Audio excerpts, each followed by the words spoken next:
Hi guys, welcome back to another episode of the Storytime Society. I'm your host Jamie and I'm so happy you're here. I'm so glad you're alive. Thanks so much for tuning in to another episode of the Storytime Society. If you haven't already, please press the subscribe button, the like button, and leave a comment below. It really helps push my channel. Even if you're on Spotify, Apple, I love to hear all of your thoughts, questions, comments, concerns. And let's get into the episode. The theme of this episode is a spooky episode because spooky season is near and I'm literally so excited. I have my ghost slippers on right now actually, and I've just been living for a spooky moment. I'll show you my ghost slippers. They're kind of dirty right now, but can you see them? Okay, I hope you can see them. They're just pink with little ghosts on them, and I just love them. They're adorable. Adorable, darling. The title of the first story is I Live in the Heart of Appalachia, and this is easily the most terrifying story of one of my experiences. This story may be short or it may be drawn out. I'm recounting these events as I type, as it was honestly one of the most horrifying things I have ever experienced, and it brings me genuine stress to think about. This happened maybe 2 to 3 years ago. I live in southern West Virginia and have for my entire life. The woods and mountains surround every direction you look, and nighttime is a darkness that you can never dream of unless experienced. I was with a friend, I'll call him Mark. Mark was at my house one evening doing the usual things, watching UFC, playing Xbox, etc. It was extremely late when we finally got bored and decided to go for a walk on a nearby trail to smoke a J. This is not a particularly long trail, but it is very dense in the woods that surround it, and it is easy to get freaked out when thinking of your surroundings. We finally get about halfway into the trail, about 30 minutes in, where we stop, pack our J, and stand on the trail to chill and talk. The forest is very alive at night. There are always noises in the woods, but the amount of animal activity for the time was unsettling. At this point, it was probably past 1 a.m. This was strange and kind of eerie, but not alerting as any sort of predatory animal in the area may cause a disturbance. We finish smoking and continue our walk when almost immediately the forest falls dead quiet. And as soon as the forest goes quiet, there's a voice. It almost sounds like a mocking humanoid voice, shaky and uncertain, almost like an old children's toy, like the ones with the crackly speakers and the robotic voices, if you know what I mean. This immediately sets us off. We bolt directly down the opposite length of the trail, but the sound does not gain distance. It doesn't get closer, per se, but no matter how far we ran down the trail, this eerie voice remains the same volume, going over and over with no quieting or stopping. At this point, I'm convinced that we are in genuine danger, something I have felt very few times. Finally, after sprinting for who knows how long, we exit the trail, grasping for breath and almost at the verge of tears of how frightening this was. We begin to exit the trail, and about 5 minutes from the exit, there is a bone-shaking, heart-stopping, murderous scream from directly behind us. I know what a mountain lion sounds like. This was not an animal. This was not someone playing or watching a movie. This scream sent birds flying from nests and made my heart drop into my stomach. It was the most genuinely depraved and violent scream that I have ever heard. This is a true story that I have only told maybe 3 people, all of whom seem to brush it off as false.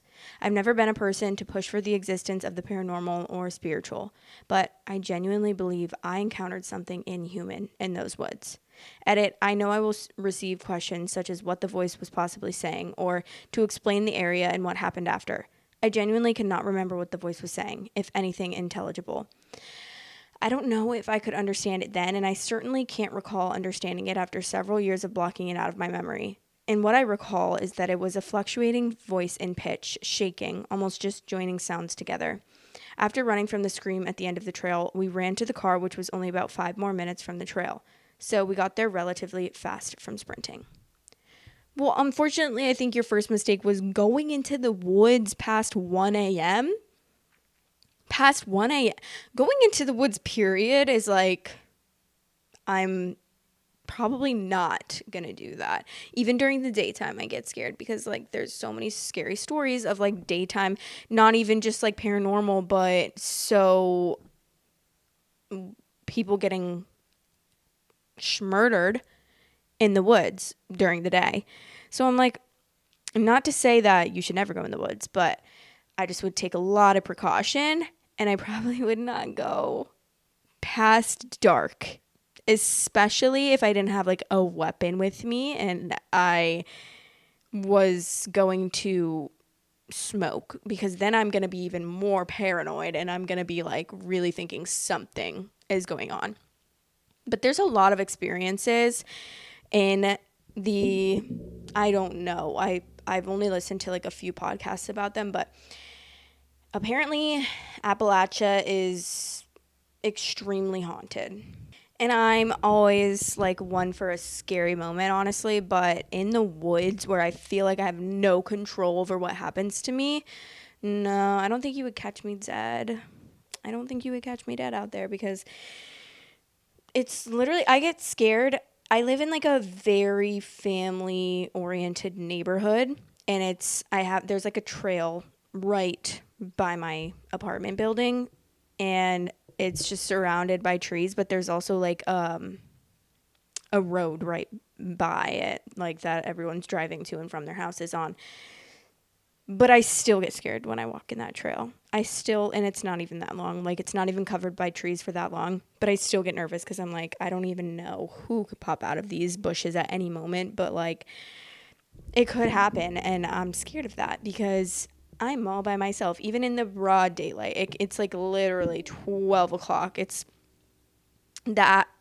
noon and I'm scared out of my mind walking through this trail by myself, just like hot girl walk, but like more like scared girl walk because I'm literally shaking in my boots. Okay, anyways, let's move on to the next story. The title is My Husband Died in 2020. After he died, I found out a series of very unpleasant things about him. It was devastating and took me more than 3 years to come to grips with. He died in August of 2020, and I sold our condo in June of 2021. He had renovated the entire condo. Kitchen, both bathrooms, flooring, trim, doors, everything. It took nearly 3 years. I have 2 small dogs, and when the realtor told me someone was coming to see the property, I took the dogs, locked the door, and went outside. The realtor told me to be out for about 30 minutes. After that period of time, I went back upstairs. The door was as locked. I entered, and when I did, it looked as if people had been there. Doors were moved. The laundry doors were wide open. I had closed them. They were barn doors. I then got a text from the realtor asking me why I didn't put the key in the lockbox on the main floor outside. The people couldn't get in with their realtor. I'll be honest, I was in a very bad place after he died, particularly after what I found, and thinking in detail was not something I was doing. I went to the main washroom and saw that the bath mat was sitting over the tub, not the way I left it. I touched it and felt water, almost like someone got out of the shower and had been standing on it. It was a fairly big apartment, 2 bedrooms and an office. When the dogs and I were in bed at night, I could hear noises in the kitchen after he died at night. I was too afraid to get out of bed. It was a concrete building and we couldn't hear anything people were doing in apartments near us, so hearing something was very unusual. I moved in June of 2021 to a new condo. The first night there, I was alone. The dogs were being taken care of. I was laying in bed, not asleep, laying on my side at the edge. I felt someone brush past me. My hair actually moved. It scared the hell out of me.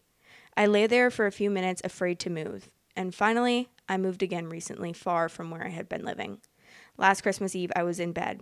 My bedroom door was open, and I clearly heard 3 knocks on that door. It happened twice. This also really scared me. I've never been one to think of the spirit world until recently. Last Christmas, I made statements out loud and told him to leave me alone. So far, all has been good. The last 4 years have been a real ride. Okay, well, first of all, no thank you. Like, genuinely. The top comment also says, I hate that I'm more curious about what your late husband did than the way you've had to live after his death. I hope you can find peace now. And then this person commented a link of the OP saying what happened. So basically he had like a series of strokes, and then he had another stroke, and 9 days later he was removed from life support.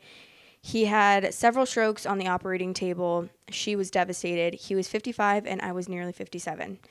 They stayed with me for 3 weeks, she said. One night, a few days after he passed, I found a box of old phones, many phones. He had kept them all. I went through them looking for old texts, etc. At first, it was wonderful, and then for reasons I can't explain, I went into his call log on one of the phones. There was a number there that has been calling him every morning on the way to work. And he had been calling / they were calling every night on the way home. Every workday. Without thinking, I called the number from my phone, but it was disconnected. The name Heather popped up on my phone when I called it, and on his phone it said H XXXXXX. I went into his Gmail account. I had never done this before. He left it signed in on his laptop, which had the same code to open it as his phone. I searched for the name, and I found several email messages he had sent to himself with attachments. He had been having an affair with this woman for 2.5 years. At some point, she had told him she was pregnant. She was 30, and again, he was 55 when he died. I sat there stunned. I searched through the other phones and found 299 screenshots of BBM conversations in the photo gallery. That number is not an exaggeration. There were 299. They were having sex frequently during the day. He was never out at night. He was leaving work early, driving to her, and they were sleeping together. He was taking her shopping, out to lunch, etc. She was kind enough to include photos of her at her workplace, and I had her name, so I called her there. She sat stunned in silence as I told her who I was and asked her if there was a baby. She blurted out, "No." Months go by. I'm obsessed with this girl. It's affecting my mental health. His daughter came by one night. I recalled a story he had told me, and she said, quote, "No, that's not right. Mom told me XXXX." Something didn't sit right with me, so I reached out to his ex-wife, to whom he had been married for 26 years. We had never met before. He made her out to be a horrible person. She sat and held my hand in the car when we met, and she cried when I told her my story. He had cheated on her as well. The worst part was everything he had told me about his life was a lie.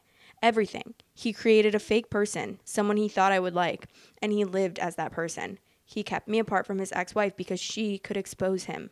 A year later, I found an appointment card for a therapist he had been seeing. I knew he was in therapy, but he told me it was for PTSD. It wasn't. The person he was seeing was a therapist specializing in sex addiction and affairs. To make a long story short, I ended up calling this person, telling him my husband had passed and had been talking to him. He told me my husband had been having relations with men since he was in his early 20s. He told me he knew about the girlfriend and that she had been pregnant, but that my husband rarely talked about her. He said he knew my husband was lying much of the time. I got STD tested, a full panel of testing. I was devastated. On the day I got the negative test, I drove home sobbing and screaming at him in the car. Then I found the recordings. He had been recording all of his telephone conversations with everyone for years, and they were on his laptop. The 30-year-old, I had every discussion they had ever had. He even recorded their meetings in person. I reached out to her husband because I wanted him to be aware, and I found out they had been separated since 2018. I sent him everything I had, recordings and screenshots. He thanked me. We are still friends today. He's still single, and so am I. This journey has been devastating but eye-opening. I've learned a lot about narcissistic personality disorder since I found all of this out, and that has been really helpful. His therapist told me he didn't love himself and couldn't love anyone else. I believe this. Thanks for reading this ridiculously long story. I'm interested in sharing and commenting here. Well, the one thing, which I'm so sorry this happened to you because that's absolutely terrible. But the first thing I have to say is that therapist allowed to share that information? Like, does the HIPAA law just like go away once the person is dead? I feel like that's not the case. I mean, I don't know. I'm reading a fiction book right now, and the girl is like a therapist. The main character is a therapist, and she's a therapist for people with like violent thoughts who like want to kill people basically. And one of the guys died, and people are trying to like get her to talk about him, but she's like, no, because I have a confidentiality like agreement, and even if they're dead, that still remains. But then again, it is a fiction book, so it could be not correct. But that's so sad. And this reminds me, have you guys seen the freaking movie with Elizabeth Moss called The Invisible Man? Because that's what this reminds me of. Like, a really toxic, terrible relationship, even though their relationship at the time wasn't terrible because he was pretending to be someone else. But as far as she knew, it wasn't terrible. Obviously, what he was doing behind her back is terrible, but she didn't know until afterwards. But The Invisible Man, if you've never seen it, trigger warning, it is like pretty intense and there's a lot of domestic violence in it, but it is such a good movie. And this just reminds me of that because, like, if he's haunting her, he can actually, well, I would say die, but he's already dead, so. Someone said she called his therapist and the therapist told her everything. Right. And then someone said a doctor can provide patient information to a power of attorney. Someone said that's what struck me as well. Like, there's no way that happens, right? OP said, read what I wrote above about the laws in the province I was living in. I also worked in healthcare. This happens all the time. I mean, if he's dead and she's in a grieving and bad state of mind, would that mental health care professional try to help her mental state out of empathy? Doctor-patient confidentiality does survive death, so what the therapist did was unethical and against protocol. Unprofessional and puts his license in jeopardy if true. OP said, I was the beneficiary of the estate and the executor. I was also his power of attorney. In the province where I live, medical records can be accessed after death.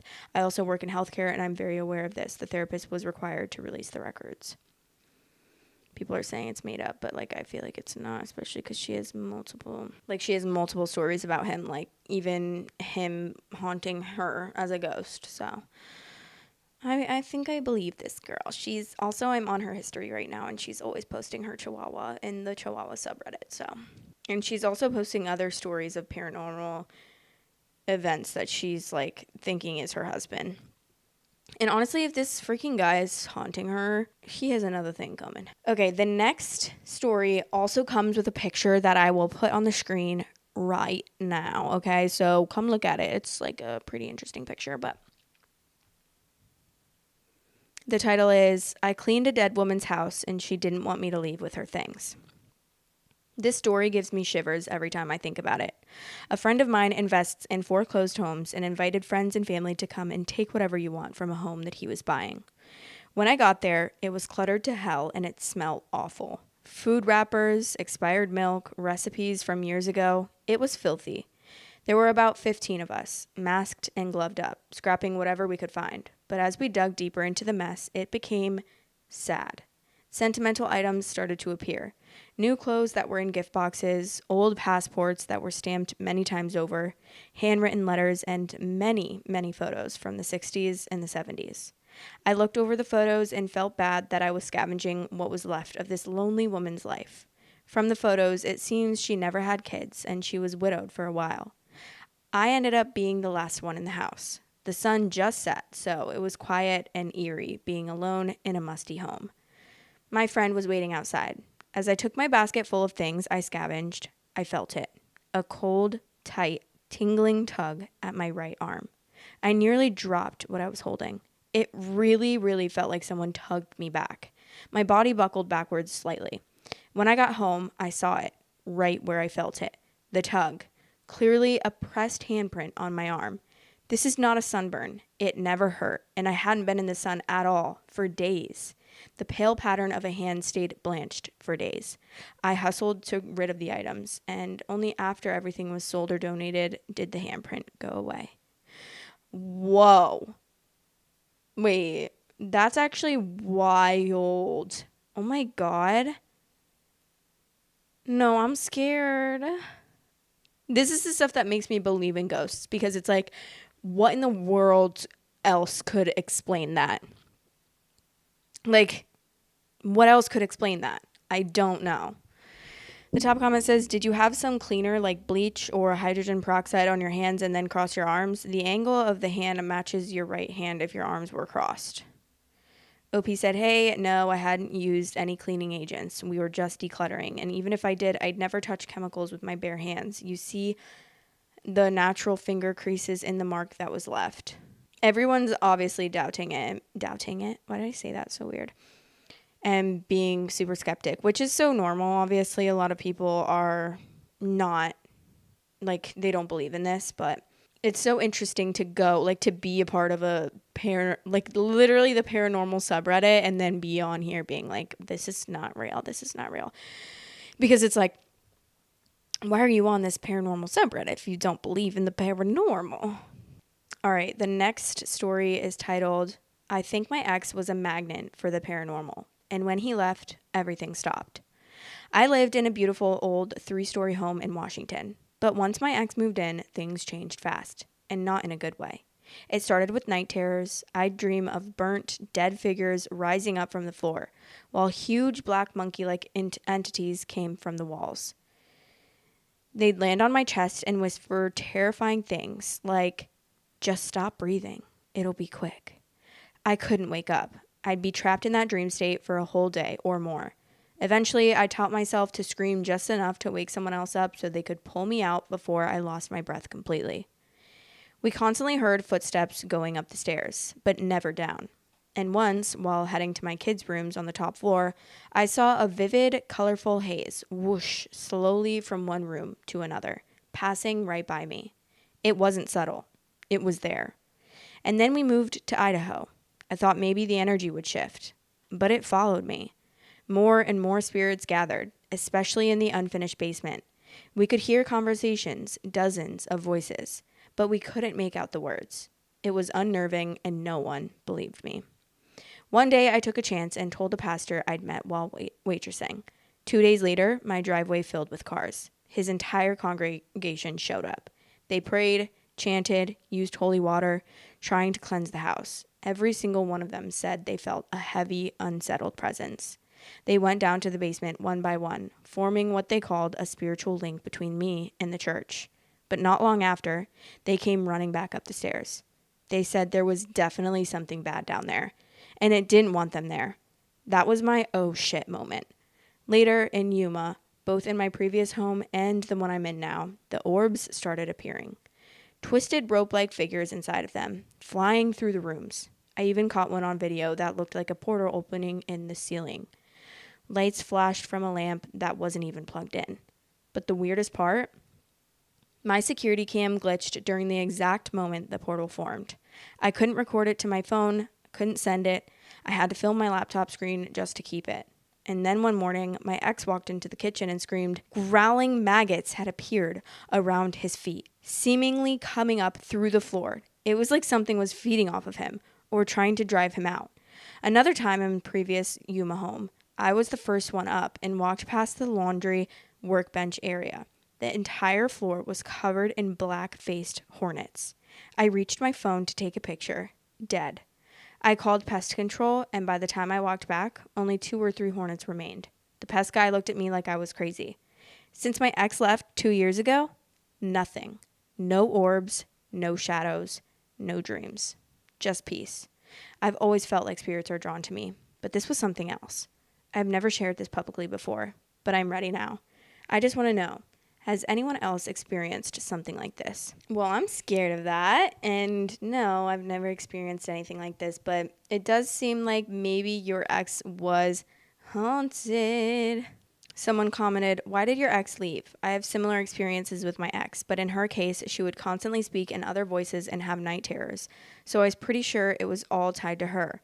There was a running narrative that she had entities living with her and within her, whose job was to push us apart, so they could continue being parasites towards her. Yours sound much more serious, though. The physical and sensory manifestations are much worse. Eventually, I made the choice to break away from her because it all got too much. In that sense, I held on out of spite for what the entities were doing to her. But I really wonder if they hated me so much, why they didn't just make her leave. And then someone said the law of free will. Because, yeah, at the end of the day, that is her decision. But she put some pictures here that I will add. But this one that I'm looking at right now, it does look pretty scary. It's like a weird rope-like thing on the top of the, like it literally looks like a tentacle of like a demon or something. Like I'm kind of scared. And I don't even know what that could possibly be. It's not even like something that like looks like it would be up there or like a shadow or anything. It looks so real. Scared. Okay, well that is all the stories I have for you guys today. Hopefully you enjoyed the spooky stories, but I am going to chat with you guys because wow, it's been a long week, okay? Let me tell you this story of and if you follow my Storytime Society Instagram, I actually post on my story on there way more than I do on my personal Instagram. But I posted a picture, and me and Jack, what was it? Monday night, okay? So Monday night we went to a Mexican restaurant and then we got some Dairy Queen and we were driving home and we were about to pull into my neighborhood and we're on like the road and literally last second, like I'm not even kidding you, this bunny ran out so fast because we both like we're never gonna run over an animal. Like if we see an animal, and I know that this isn't the safest thing, but I will stop like in the middle of the road, and I know I shouldn't do that because I'm risking like my life and other people's lives as well. But I just get like I do not want to run over an animal, okay? And this is the exact reason why, because I'm gonna cry even talking about it. But it runs out, and it's literally like to the point where it is a split second. It runs out this last second possible. So it like goes under the car and we're like, oh, that like he probably actually made it. And like, we were like, I don't think that I freaked out. I immediately like put my hands over my mouth and I was like, and he was like, no, I don't think that we actually hit it because like I think it actually ended up getting through. And then we like pull into our neighborhood and I'm like, oh my God. And he's like, do you want to go back? And I was like, yeah, I definitely want to go back to make sure that we didn't run it over. And we went back and I'm not even kidding you. I'm scarred. I'm literally scarred. I could picture it in my head right now. It's actually making me so sad. We go back. The bunny is in the middle of the road. And it's one thing if you hit the bunny and it's like head on and it dies on impact, okay? That would have been a lot better. But, and obviously I don't want to kill a rabbit, but like if I had to choose, I would much rather it just like die immediately and then that's it because I don't want it to suffer. And so we go back, we see the bunny. It's spinning around in circles because its back legs are not working. I immediately start sobbing. I like, not kidding. Jack he was like so sad because he was like, he kept saying 100 times after that, like, your cry is actually the most heartbreaking cry ever. Like, you were crying so hard. I was crying like my literal mom had just died in front of my eyes. And I was screaming, sobbing. I was like, no, stop the car. I'm going to get out. I take the shirt off of my body and I pick up the rabbit because I didn't want to touch it with my hands. And I wrap it up in my shirt. It's like very much in shock, but it immediately like calms down. I mean, it's definitely not calm. It's probably so stressed because like it's scared of me and it's scared because it just got fucking hit by a car. And I bring it into the car. I'm like, I don't know what to do, but just go home and I'm going to figure it out. And so I'm holding the bunny. It's not moving. Like it's not dead. It's still alive. It's breathing. It's like kind of moving its front paws. Once in a while, it will like kind of move its front paws, but not really that much. And it had like, it was bleeding out of its left eyeball and its nose. Its little nose was bleeding. And I knew that for sure, like either his back legs were broken. They didn't look broken. Like they weren't like bent weird or anything, but it was like I was thinking it was probably like a paralysis or something because yeah, so I'm freaking out. We pull up to our apartment and I'm like, what do we do? I don't know what to do. Like we have to call someone that can like help. But I obviously knew it was 8:30 p.m. I'm like, no one's going to be available to help this freaking bunny rabbit right now. And any like emergency vet place, we still called the emergency vet, even though like I kind of figured that they weren't going to take a fucking wild rabbit.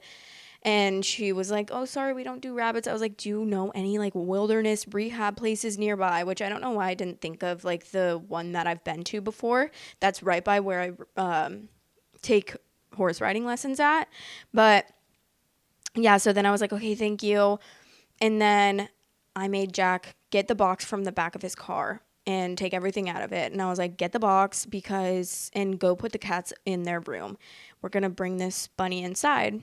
And like, maybe the best thing would have been to just like, I kept looking up online and people were like, oh, I just ran over the bunny again to put it out of its misery. But like, that's just not me. Like, I cannot do that. I'm sorry. And maybe that's selfish of me because I was keeping the bunny alive for my own like sad, selfish reasons.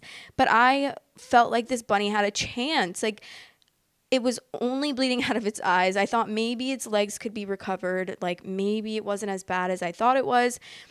And his legs could have healed eventually or something. Like, I wanted to give him a shot. And I was like, okay, well, obviously, if you, like, even if you run into something, your nose is probably going to be bleeding. So maybe it's not that bad. Maybe his back legs are just, like, fractured and his nose is just bleeding because he hit the tire or something. And, like, he could end up recovering. So then I look up online and I'm like, what to do if you find an injured bunny? And then they said, like, put it in a warm area, quiet and dark, because it needs to like decompress, because they can literally die of heart attacks because they're in such shock, especially like wild rabbits, because they have such that like instinct.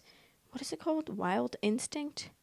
I can't think of it, but you know what I mean? Like wilderness instinct. I don't fucking know. They have an instinct. So because they're out in the wild, they like, you can't domesticate them.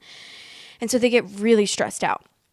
So put him in a box, a big Amazon box. I put 2 towels in there, and he was still like kind of slightly wrapped up in my shirt that I had taken off to pick him up in.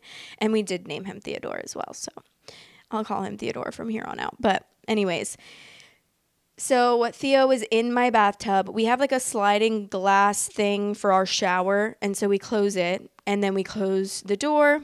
We close the vent so the air wasn't coming through. We literally took our toothbrushes out of the bathroom and we brushed our teeth at the kitchen sink that night because we were like, we didn't want to bother him and we wanted it to be like as quiet and like calm as possible for him.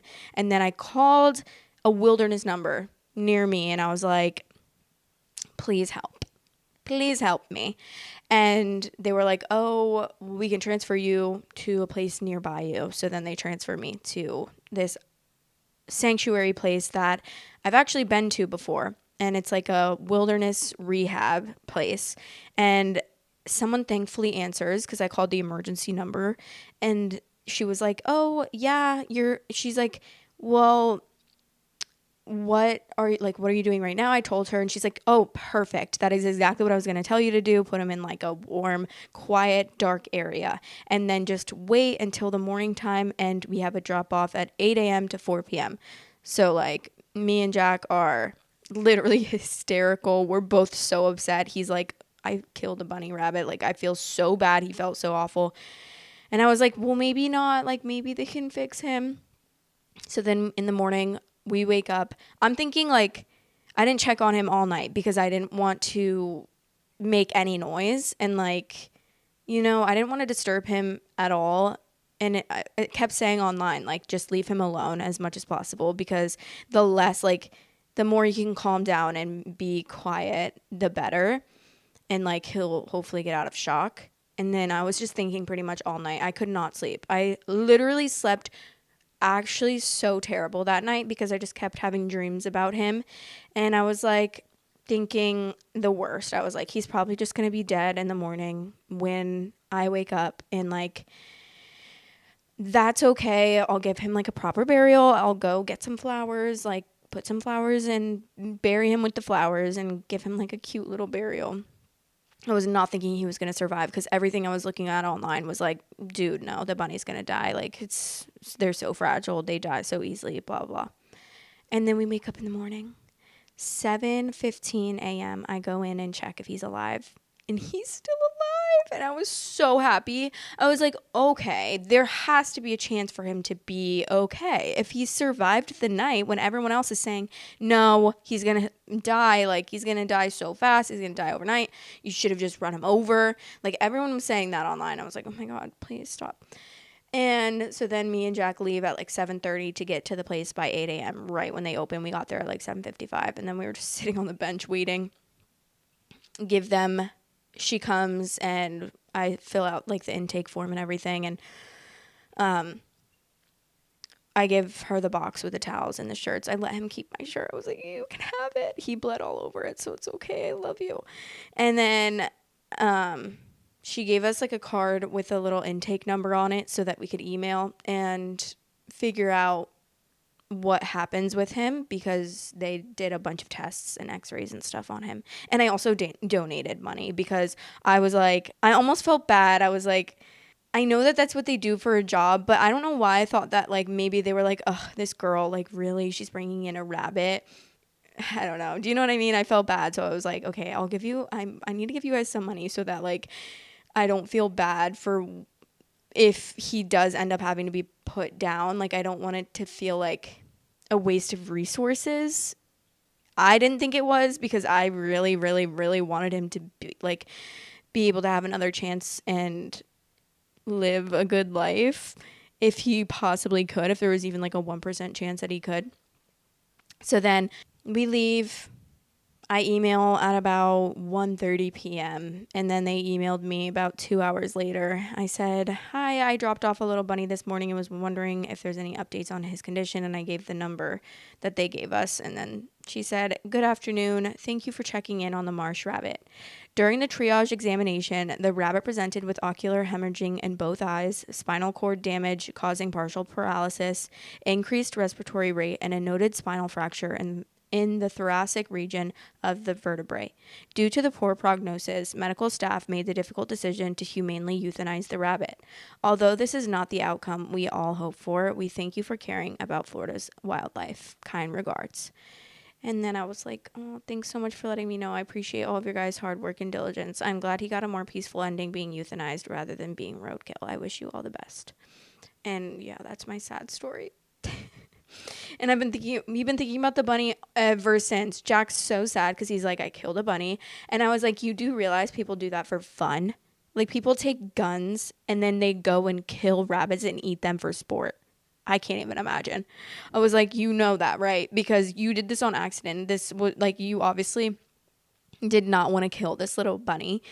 And he was like really hoping that there was something they could do too. We were like so hopeful that they could fix him. But yeah, so that's my story of the little Theo. Rest in peace, Theo. He was such a cute little small little marsh rabbit, and he spent the night in our bathtub with a cozy little box of towels, and hopefully he was warm, and hopefully he was not suffering. I really hope he wasn't suffering, because like if he was paralyzed, that means he couldn't feel his legs, right? Like I hope that he wasn't suffering, because I feel so bad. I'm like, I feel selfish for wanting to help him, but then at the same time I'm like, but if he did end up having a chance and they could have helped him, then I would have felt bad that I didn't try. And also, there's no way I'm running over that rabbit while it's spinning on the freaking middle of the road trying to get out of the road. Like, in such shock and, like, so sad. I'm not kidding. I literally was bawling my eyes out. I was bawling all night long. So sad. But anyways, yeah, I'm glad he got to have a peaceful ending and he got put to sleep instead of being smushed on the ground 100 times over, because who knows, someone could have ran over half his body again and then he's still like suffering even more, and then another person comes and runs him over a little bit more. That's terrible. So yeah, but that's my story. I've been wanting to tell you guys this, but I haven't gotten the chance to film. And so today's like the first day of the week that I've gotten to like actually sit down and film. And I have been just thinking about the fact that I wanted to tell you guys this story. You guys are literally like, I think about it all the time. It's like when I'm wanting to tell my friends something, I'm like, oh, I need to tell her this happened. Like, I need to tell them this. And this is literally what I think about you guys. I'm like, oh, I got to tell the podcast. Like, I got to tell them because I need to tell them the story. So yeah, that's what I've been thinking about. But R.I.P. Everyone send good vibes. Hopefully he's in bunny heaven, like running around with full access to his legs, and so happy. And I hope you guys enjoyed this episode. Sorry, that was like such a long and drawn out story, but I really needed to tell you guys. But I love you guys so much, and I'm going to go film a Patreon episode. If you guys are interested, there is a Patreon link in the description, and there's 3 tiers. There's a $2.50 a month tier, a $5 a month tier, and a $10 a month tier. And I try to make it accessible for everyone because I just want to make it accessible for everyone. And I love you guys so much, and I'll talk to you later. Bye. Storytime Society is now available on all listening platforms. If you are on any of those listening platforms, I would really appreciate it if you rated me 5 stars. Thanks for all the support. Love you guys. Thanks for watching. Please like, comment, and subscribe.